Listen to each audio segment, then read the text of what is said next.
Matin d'hiver, hiver tiède et ensoleillé du Mexique, au pied des volcans.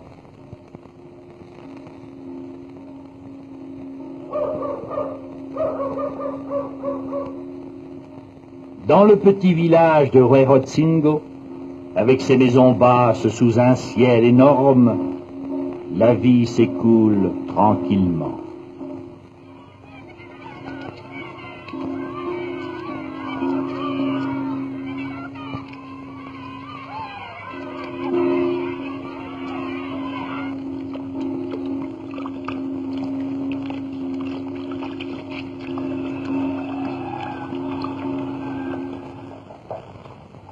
Le paysan Isidro Mendes travaille dans sa pommeraie, l'une des 100 qui entourent le village.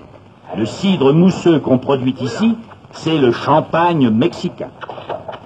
Voilà.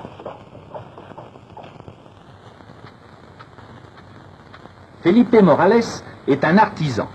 Toute l'année, il mène une vie paisible. Mais le jour du carnaval, c'est lui qui joue le rôle principal, personnifiant l'audacieux bandit Lorenzo. Et voici Pedro Delgado, le coiffeur, qui à ses moments de loisir sculpte les masques de bois pour le carnaval. Des Français, des Zouaves, des Turcos, des francs-tireurs indiens, des Apaches. C'est l'aube du Mardi Gras. Chez les Mendes, on est en train de s'habiller. Isidro aide sa fille à se déguiser en Apache, souvenir d'une tribu précolombienne. Un autre paysan s'habille en capitaine des guerriers de Puebla.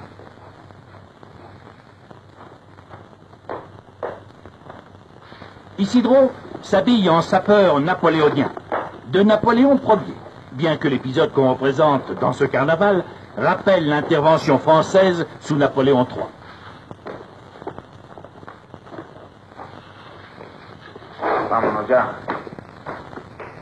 Et 90 ans après son passage par cette vallée entre Puebla et Mexico.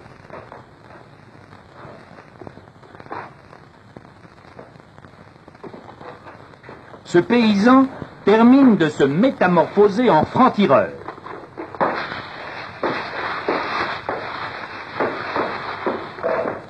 Le carnaval va commencer.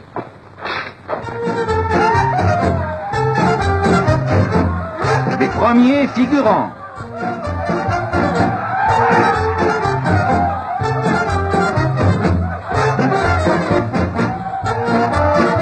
Que font ici ces indigènes du cœur de l'Afrique? Mystère, mystère noir.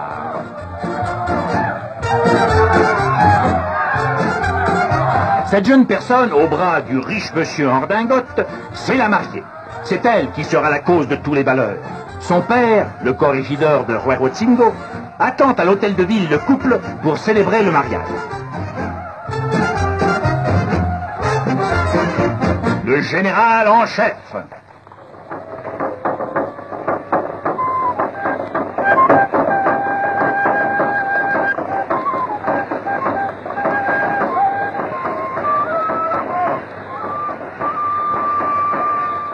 Les Apaches marchent au rythme du tambour préhispanique.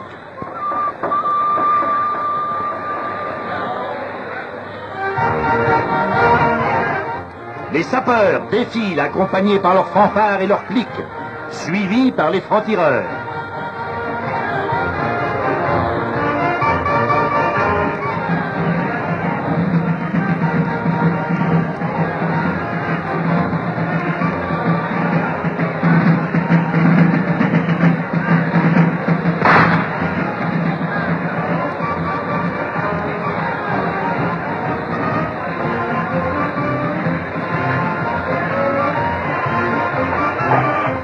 Zouaves et leur général. Un moment solennel passe le drapeau français.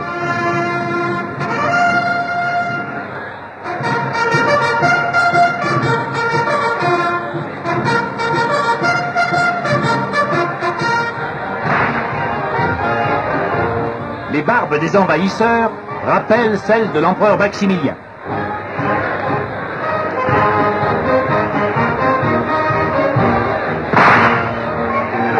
Le général des Turcos et ses troupes.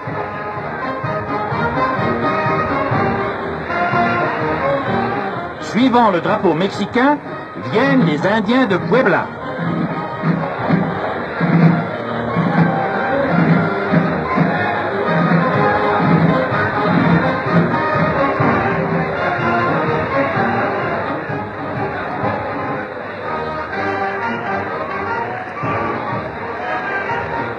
Voulez-vous acheter un tout petit Apache?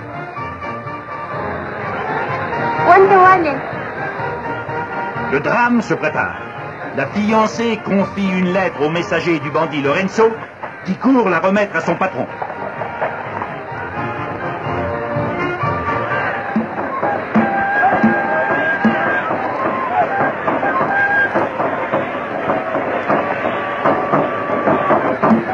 Entre-temps, les Apaches dansent infatigables au son de la musique précolombienne, cependant que les autres suivent le rythme des mélodies tropicales les plus modernes.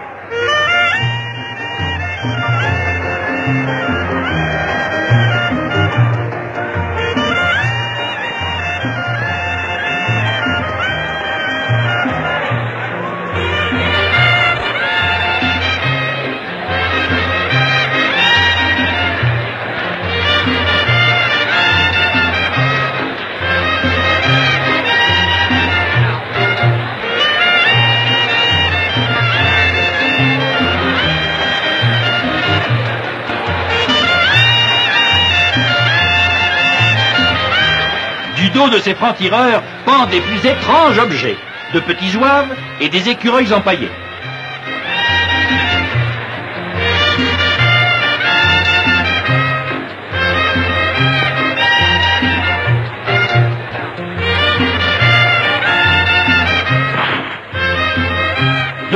Figurants dansent sur la grande place. Le peintre en bâtiment, Felipe Morales, se prépare à jouer le rôle du bandit Lorenzo. Il s'habille en charro, le costume de gala des cavaliers mexicains. La fille du corrégidor l'attend, frémissant d'impatience. Il faut l'enlever avant qu'elle ne soit unie pour toujours avec le Richard, son pire ennemi. Vite, vite, à l'hôtel de ville!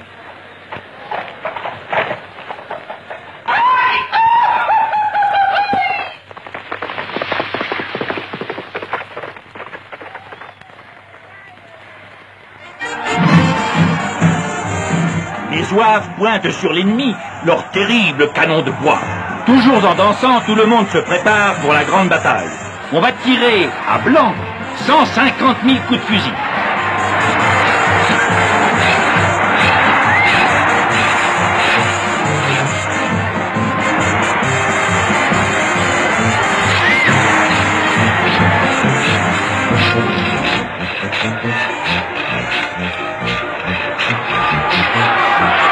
Le combat entre les Mexicains et les envahisseurs de l'empereur Maximilien va commencer. Qui remportera la victoire?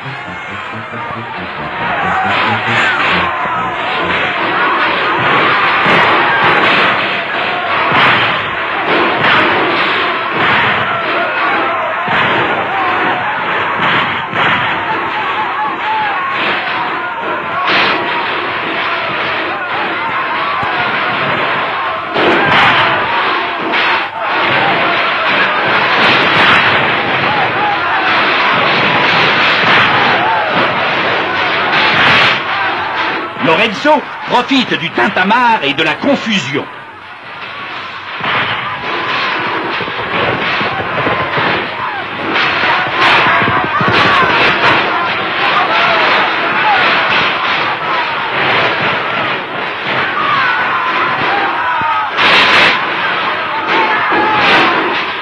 de passion, le vieux Roméo monte sur le balcon pour enlever la vertueuse fille qui se laisse faire tout gentiment, aidée par les voisins compréhensifs.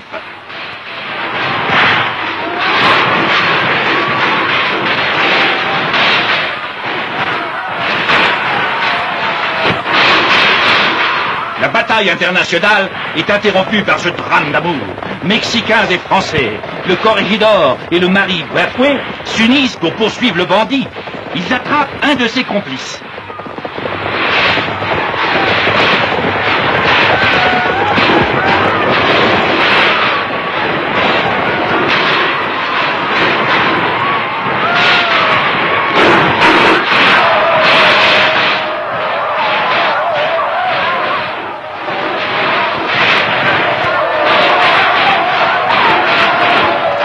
Le grand inquisiteur le condamne à être pendu sur le champ. La mariée est rendue à son promis, Lorenzo s'enfuit vers la montagne et sa maison est brûlée en présence du général en chef. Maintenant, la bataille peut reprendre. Elle se terminera par le triomphe des Mexicains sur les Zouaves.